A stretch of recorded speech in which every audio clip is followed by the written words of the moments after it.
Mas agora é hora de falar sobre direito e sobre política. A gente tem visto aí, desde que se iniciou a pré-campanha eleitoral, depois na campanha eleitoral e agora na pós, muitos absurdos, muitas coisas acontecendo no nosso país.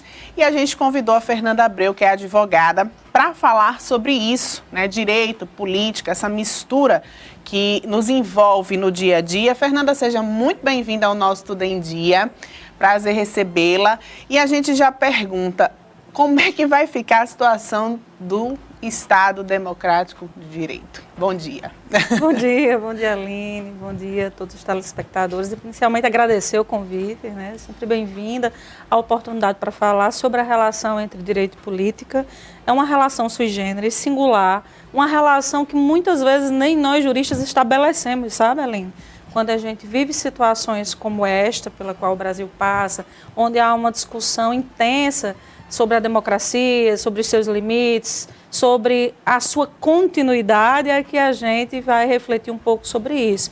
Mas, na verdade, a relação entre o direito e a política, para a gente do direito, mora no direito constitucional, sabe, Aline? Por quê? Porque é nas constituições, no caso, na Constituição Brasileira de 1988, que é a nossa atual, que fica fixada a organização do Estado, que é dito o tipo de Estado que nós temos, até o nome, se acredita, a nossa Constituição Federal, Aline, ela é a nossa certidão de nascimento enquanto Estado. Ela define, né, o nosso início enquanto Estado e a nossa identidade enquanto Estado. Ela fala que nós somos um Estado democrático de direito, mas, respondendo diretamente à sua pergunta, para mim não é possível dizer agora, de maneira precisa, como ou quais são os rumos que esse Estado vai tomar. Né? A gente pode ter alguns prospectos. Eu acho que a gente pode já antever que nós sofreremos profundas e severas modificações na estrutura do Estado, como nós o conhecemos até hoje. Né? É bem assustador, então. Pelo menos para quem não conhece, vamos dizer assim, a base das leis, né, que estuda, está sempre estudando, é um tanto complicado até falar a respeito, porque a gente fica naquela situação de, será que vai continuar? Será que a gente vai poder ter essa liberdade de expressão? Será que a gente vai poder fazer outras coisas? Como é que vai ficar outras situações? Enfim, da União como um todo, parte financeira, parte de meio ambiente. A gente tem visto alguns absurdos já começando a partir de agora. Como é que a OAB, como é que vocês, né, que estão vivendo o direito todos os dias, têm percebido essas pequenas já mostras do que está por vir? Uma primeira coisa, Aline, é que eu quero lhe dizer que nós do direito também vivenciamos essa ansiedade, né?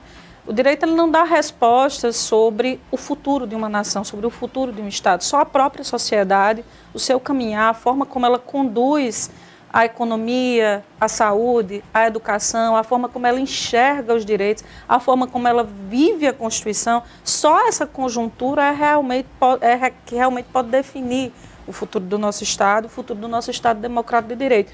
Para nós juristas, né, eu quero dizer que nós estamos juntos penso eu, estamos juntos com todo e qualquer cidadão que se preocupa com esse Estado. Exatamente porque o direito, ele é uma ciência instrumental. Há quem diga que não é, inclusive, uma ciência. Vamos entrar nessa discussão.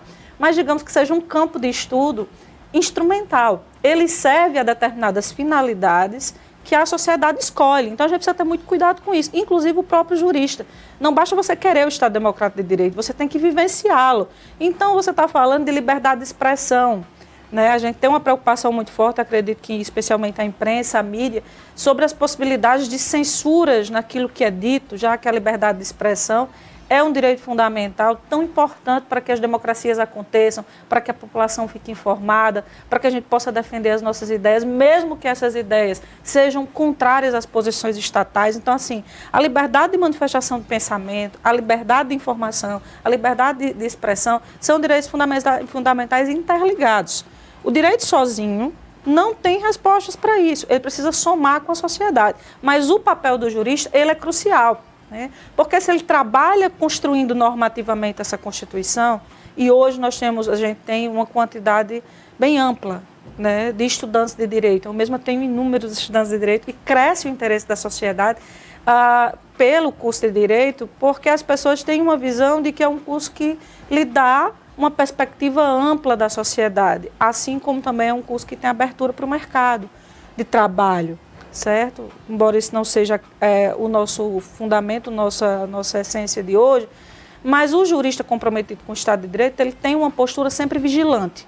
A gente espera, porque eu sou professora e também sou advogada, a gente espera que a OAB também tenha uma postura vigilante e também tenha uma postura ativa, tá? Inclusive, para defender os direitos fundamentais de todo e qualquer cidadão, para garantir que as prerrogativas da nossa classe sejam postas a serviço dessa sociedade. Então, a gente tem que estar, eu acho que é o seguinte, embora não haja uma resposta definitiva, não haja uma resposta segura sobre esse futuro, essa insegurança, ela deve nos manter, especialmente a nós advogados, a nós juristas, em estado de vigilância, tá? Não é diferente, pense, não imagine que deve ser diferente com a mídia, não.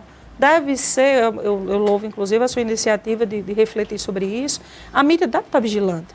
A censura, né, a gente precisa tomar em conta que as normas do direito elas são gerais. Se a censura eventualmente for estabelecida em algum âmbito da nossa realidade, nada obsta, nada impede que ela chegue a outros âmbitos. Né? E aí as perguntas que a gente sempre faz com a censura a gente diz assim, mas isso aqui está correto censurar. Mas a pergunta que eu sempre faço é o seguinte, quem vai escolher o que vai ser censurado? Quem vai ter Como vai ser escolhido? Qual é a fiscalização que vai ser feita? Essa fiscalização, ela vai acontecer dentro das normas? Qual é o ou filtro? nós estamos criando um âmbito propenso a uma fiscalização de repente exacerbada que, ao invés de garantir a nossa liberdade ou garantir outros direitos, pode eventualmente subtraí-la?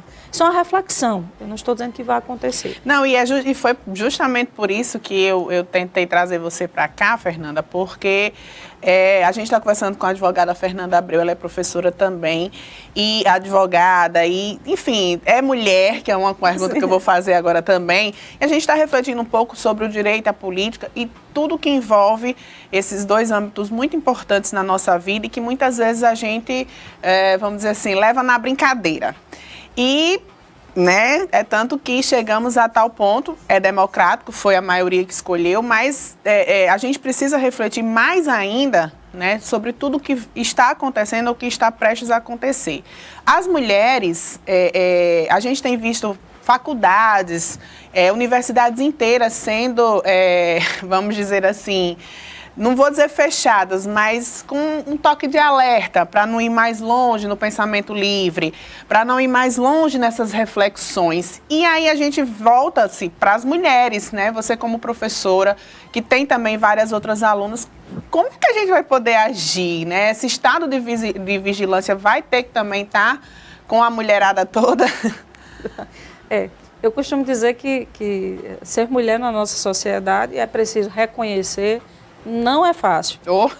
Não Ser mesmo. mulher no direito também não.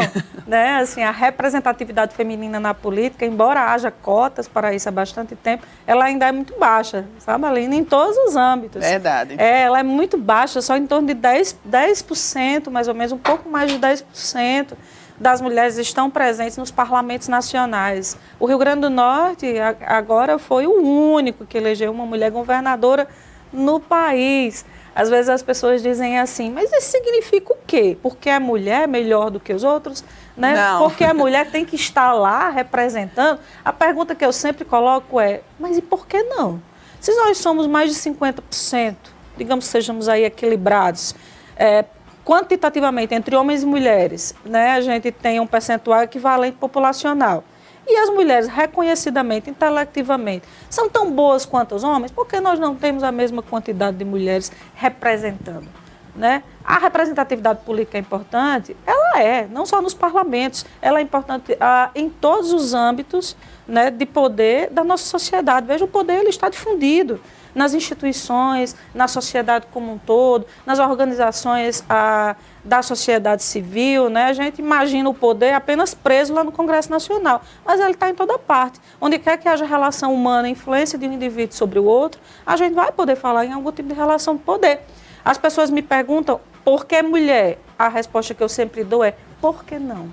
Verdade. Né? A gente precisa pensar por que não. Por que não estamos lá ainda nessa paridade? Por que a igualdade entre homens e mulheres que mora no artigo 5º da Constituição, ainda não conseguimos transportar para a realidade? Né? Por que mesmo as mulheres podendo sair do lar, podendo ir trabalhar, hoje elas continuam, e é estatístico, elas saem para o trabalho, mas elas não abandonam a atividade doméstica. No mais das vezes, essa atividade ela é delegada, e delegada geralmente a outras mulheres. Nós babado. ainda ganhamos menos. Então, Bem assim, menos. eu sempre digo para o pessoal o seguinte, olha as estatísticas, né? Vejam onde nós estamos, quanto nós ganhamos, e pergunte-se por quê. Se fosse você, né? Se Você colocar preferiria no lugar isso? do outro, né? Você estaria assim? Verdade. A alteridade é muito importante. E aí, assim, a gente fala da conjuntura de hoje. Quando eu dialogo com os meus colegas, que muitos têm posições contrárias a mim, e eu respeito bastante, eu digo, olha, a partir de agora, para o Brasil, todos nós somos vigilantes. Todos nós devemos, aliás, nós já éramos. Já deveríamos ser desde antes. Só que tem uma apatia política muito séria. Você que elegeu, você que não elegeu, não interessa. Está todo mundo no mesmo barco. O pessoal que está no Congresso Nacional, quem vai assumir presidência, quem vai assumir governos agora, eles não vão governar para 50% mais um da população, não. Eles vão governar para todos. Assim esperamos. É a obrigação deles, é o dever ser deles. Aí quem deve ser vigilante com isso? Somos nós. E cobrarmos também. Não pode ser não pode ser uma democracia só depositada no voto, que é a democracia representativa. Vamos à democracia participativa. Fernanda, eu tenho muitas outras perguntas para lhe fazer. Eu já vou pedir a Ana Paula para organizar com você outro dia, outro horário para você vir de novo ao nosso programa, porque infelizmente já está aqui olhando ali no relógio. Mas eu quero lhe dizer que vamos falar sim sobre isso enquanto pudermos. Sim. Né? E vamos trazer a Fernanda Abreu, que é advogada, professora, aqui para falar conosco sobre direito, sobre política, sobre outras coisas relacionadas ao direito, mas é como ela bem deixou, né? Vamos ficar sempre vigilantes. Muito obrigada pela sua presença aqui no nosso Tudo em Dia. Eu que agradeço. Quero mandar um abraço especial para o pessoal do ASBA, Araújo Soares Barreto e Abreu Advogados Associados, e para os meus alunos lá da UNP. Coisa boa. Obrigada pela atenção. Que gostoso.